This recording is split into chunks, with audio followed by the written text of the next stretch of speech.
In a major move to stabilize Nigeria's critical energy hub, President Bola Tinubu has again stepped into the political arena to mediate the long-standing crisis in Rivers State. As of February 3, 2026, the Presidency has issued a firm set of directives aimed at halting the legislative warfare that has paralyzed the oil-rich state for months. The president's intervention follows a series of high-level meetings at the presidential villa where he addressed the intensifying rift between the governor of Rivers State, Siminalayi Fubara, and the minister of the Federal Capital Territory, Nyesom Wike. The centerpiece of this latest peace accord is a clear instruction for the political camp loyal to Minister Wike to immediately suspend all impeachment proceedings against Governor Fubara and his deputy, Professor Ngozi Odu. This directive is intended to provide the state government with the breathing room necessary to resume basic administrative functions which had been stalled by the ongoing power struggle.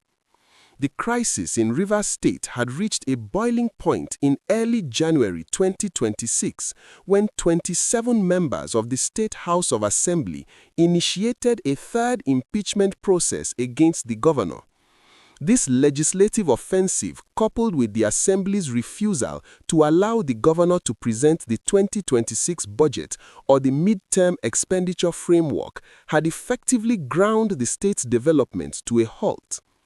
President Tinubu's mediation efforts are being viewed as a vital necessity for national stability, given that Rivers State hosts essential energy assets and contributes significantly to the federal revenue. Analysts have warned that continued instability in the region could disrupt oil production and weaken the national economy. By acting as a peace broker, the president is making a strategic attempt to reassure both local and international investors that political disputes will not be allowed to jeopardize Nigeria's economic interests. However, the president's peace deal comes with significant political conditions. In addition to calling for a halt to the impeachment, President Tinubu has instructed Governor Fubara to formally recognize Nyesom Wike as the undisputed political leader of the party structure in Rivers State. This recognition is seen as a major concession from the governor, requiring him to defer to his predecessor on matters of party organization and political strategy. The president reportedly delivered a blunt message to the governor, emphasizing that while he holds the executive mandate, the political machinery and party leadership remain under the guidance of the FCT minister. This leave and let leave arrangement seeks to balance the constitutional authority of the sitting governor with the established political influence of the former governor, who is also a key minister in the current federal administration. The human impact of this political deadlock cannot be overstated, as the ordinary citizens of Rivers State have been the primary victims of the prolonged insecurity and administrative paralysis. For much of the past year, the state has been under a cloud of uncertainty, with schools, healthcare services, and infrastructure projects caught in the crossfire of the leadership battle. The constant threat of removal from office has distracted the executive arm, while the legislative arm has focused more on political maneuvering than on passing laws for the good of the people. By ordering a cessation of hostilities, the presidency aims to restore a sense of normalcy to the lives of millions who rely on the state government for their livelihood and security. Please take a quick second to like and share this video.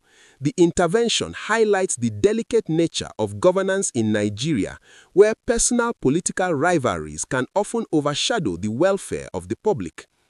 Observers note that this is not the first time the president has attempted to settle the dispute between these two political titans. Previous agreements, including those reached after the lifting of emergency rule in 2025, eventually collapsed as both sides accused each other of bad faith and reneging on promises. This latest push for peace is being described as a more stringent effort to enforce a working relationship between the two camps.